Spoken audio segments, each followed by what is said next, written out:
It's Mr. Kelly with Good to the Hood, talking about anything and everything that impacts the culture. And the question that I have for us today is, where do we go from here? What does it look like now with the COVID-19 coronavirus pandemic? I think, in my opinion, this is going to change how the world, the U.S. for sure, conducts business on every level from this day forward. How drastically will be determined on how long this lasts.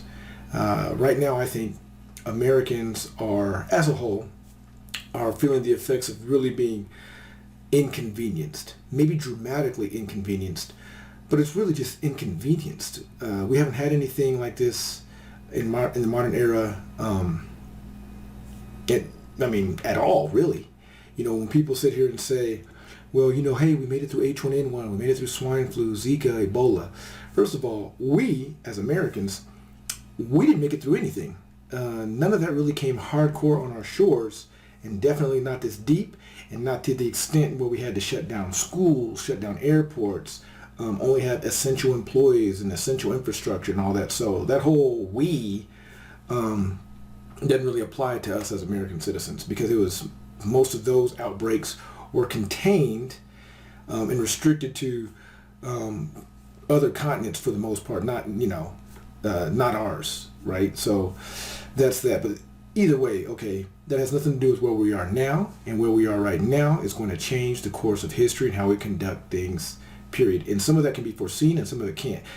Let me give you some examples here. So when, for instance, when major things occur, that's where the change happens. So a major thing that occurred here in the United States was 9/11, right? Not a pandemic, but obviously it was a horrible terrorist attack. Once 9/11 had occurred, it changed our outlook on how we would do certain things. So TSA was created, Homeland Security was created.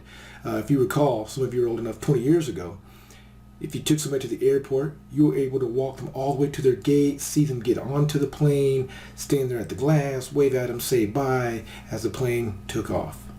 Now, it's nowhere near that. It's you drive them to passenger drop-off, and then you leave. And they got to check themselves in, take their bags, and only passengers can be on the concourses. So that changed because of 9/11. That was a dramatic event, and we will never go back to that time. Sometimes these major changes are because of technology. So when smartphones came into play, it changed the industry and a lot of things dramatically that probably weren't even foreseen. And one of the biggest things that was changed was that was watches. The watch industry, if you will, was impacted greatly, because now wearing a watch now, first of all, a lot of people don't even wear a watch. If you do wear a watch now, it's because it has that Fitbit thing on it, so you're counting steps, you're not even using it for time. If you have a smartwatch, or you're wearing a watch because it's an accessory to your gear, right? But you're not really wearing a watch to tell time. I mean, you just pull your phone out and tell time. I know, and back in the day, I was guilty of this. Sometimes if I was going out, I would wear a nice gold watch that I had, even though the battery was dead, because I wasn't wearing it for the time. I was wearing it for the swag. Okay, so. The smartphone changed that, and I'm sure when they came out with the smartphone, they wasn't thinking anything like that. When the smartphone came out, also got rid of the home phones. Back in the day, you could get people would buy home phones that looked like helmets or Mickey Mouse or whatever, and you would still use the phone. It had its practical use, but you'd have that. Where would you even buy a phone like that now? Did they even sell that? Like, that whole industry was changed. Like, oh, okay, now everybody has a phone in their pocket. Who needs a home phone? When now we're another major thing that has occurred is obviously with the technology that I think is actually going to happen is Bitcoin and cryptocurrency. I think that's going to change things dramatically. I think this event is going to accelerate the use and need for that, because with germs and with how we conduct business and all that anyway, people are buying stuff offline or online like crazy to begin with. Like, that's a big deal. People getting food delivered to their door now, fast foods delivered to their door now. You can get stuff, whole meals delivered, razors, things off of Amazon. Like, there's no need to go to the store, and now we're going to be a bunch of germaphobes. So who's going to want to be carrying around coins and cash? So it's just going to accelerate where everything's going to be in the digital realm, and it's going to be cryptocurrency, Bitcoin, and all that. I think it's going to accelerate that use once we get through all this. If this pandemic lasts for extreme amounts of time, and I'm talking 3 months, 6 months, a year, it's going to really collapse society as we are accustomed to know it now. And I think it's going to push a lot of industries out. New ones are going to come in, but our mindsets are going to change. People that during the Depression in the 30s, unemployment at its peak was around 24.7% unemployment in the United States. That's freaking high. I've already heard projections that we're going to supersede that within 6 months. And I mean, I think that's being generous. A lot of people are already super unemployed. I mean, it's that record numbers of people applying for unemployment, which goes to show that the majority of Americans were already living check to check. So if people doubted it, well, there's no doubting it now, because millions of people have already applied nationwide for unemployment. That's going to wreck a whole lot of stuff. It's going to be a big deal. So some of where we're going to go from here now is our mindsets are going to be changed. People that went through the Depression also, if you have your grandparents, you ask them this kind of stuff, they had to stuff newspaper in the walls to keep the place warm. People were standing in line for soup and water and rice and that kind of thing, oatmeal and all this kind of stuff. The bare essentials. We're not at that level yet. It has the potential to get there. Hopefully it doesn't get there, but we're not at that level yet. So this is going to be a huge shift in how we do things. I don't think vacations are going to be as big a deal. I think people are really going to be like, hey, we're going to stay close to home. Gun sales and ammunition has gone up like 200 and something %, which is scary, right? But it's fact. For some reason or other, and I don't know why, but gas has gone down tremendously. Like, I haven't seen gas prices like this in years and years and years. I mean, gas here locally in Colorado, in the Denver metro area, from what I've seen, it's like $1.80. That's crazy low. So I encourage everybody, definitely make sure your vehicles have gas in them. So where do we go from here? I don't know. I just really don't. People aren't in school. What's going to happen with that? Like, when do they go back to school? And the thing is, when they tell us to go back, how do we know, or how can we be reassured that it's not going to spike back up? I mean, we're so far behind on testing and a lot of things to where, there's a lot of people out there that probably have it and don't know if they're even spreading it now, right? The thought process from the time of this video was today, the 27th of March, I believe, maybe the 28th.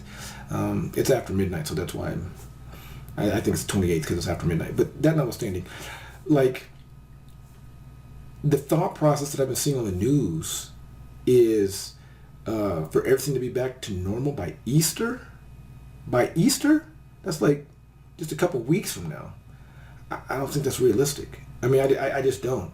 And then our government, the U.S. government, is supposed to be sending out everybody checks, $1,200, depending if you qualify or not. Some of it might be less for certain individuals, depending on what you make annually.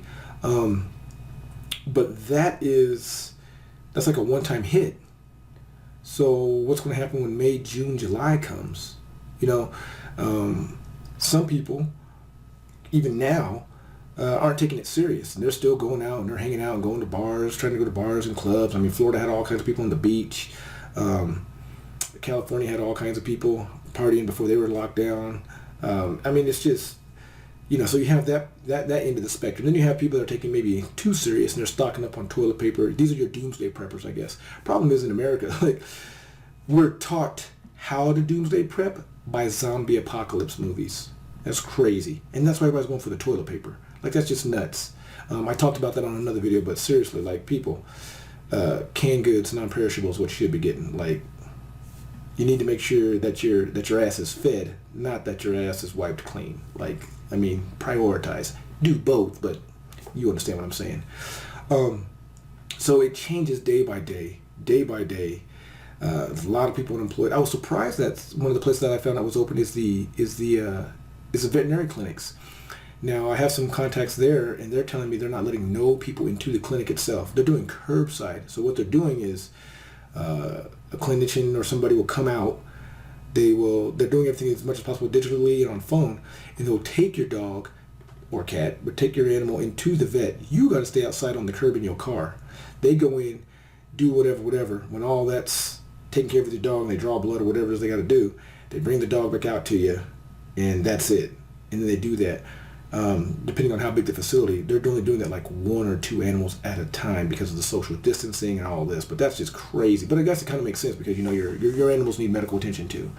So that's going on. Obviously, retail stores, they're only letting a number, if they're open at all, they're only letting a certain number of people in at a time. Again, with the curbside thing, another essential business that was crazy was Best Buy. I found that out. And it's because they sell a lot of the communication stuff. They sell your routers, right? And they sell all your computer stuff. People working from home, people still need to be in touch with the outside world. And then, of course, they sell appliances. So if you need an appliance, your refrigerator goes down, whatever, you can always go to Best Buy. So that's why Best Buy is still open. But they're doing it also curbside. They can't just let the masses go in. So this is just the beginning, to be honest.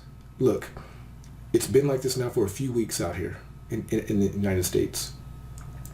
What happens when this few weeks turns into doubles and turns into a couple months and then a few months? What if this thing does go? Some have projected it to go as far as August. Well, when you see on TV and you see these places that are, as we would maybe identify them as maybe second or third world countries, well, that didn't happen overnight.